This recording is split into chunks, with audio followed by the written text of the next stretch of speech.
سلامونه او نیکو هیلو مو هرکلی کوم. هیله ده چې روغ جوړ به یاست. په یوې نوې او په زړه پورې ویډیو کې درته ښه راغلاست وایم. هیله ده چې چینل سبسکرایب کړئ او په خوا کې ورسره د بیل نښان ووهئ. د کوروالې هغه موقعیت چې ښځینه ورڅخه ډېر خوند اخلي. په ګډ ژوند کې خپل ملګري د خوشحاله کولو لپاره څو په زړه پورې لارې چارې درته په دې ویډیو کې وړاندې کوو. په طبیعي ډول ښځینه په کوروالي کې تر نارینه یو څه متفاوته رویه لري.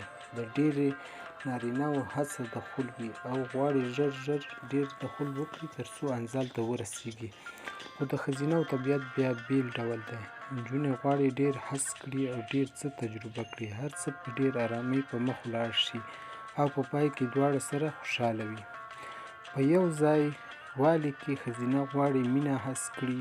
دوی د جنسي اړیکې هغه ډول خوښوي چې خپل خاوند ته ډېرې نږدې وي. دا شکل هغه شکل دی چې ښځینه لاندې شا په تخته پرته وي او خاوند ورباندې د پاسه پروت وي. البته خاوند باید مکمل د خپلې مېرمنې سره ټول بدن لګولی وي او خوله په خوله وي.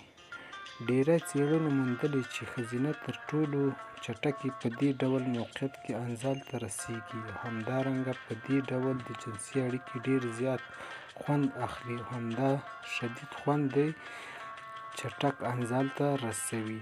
مننه چې ویډیو مې تر پایه وکتله. د نورو ښکلو ویډیوګانو لپاره زموږ چینل درسره سبسکرایب کړئ. تر بلې ویډیو ښې چارې.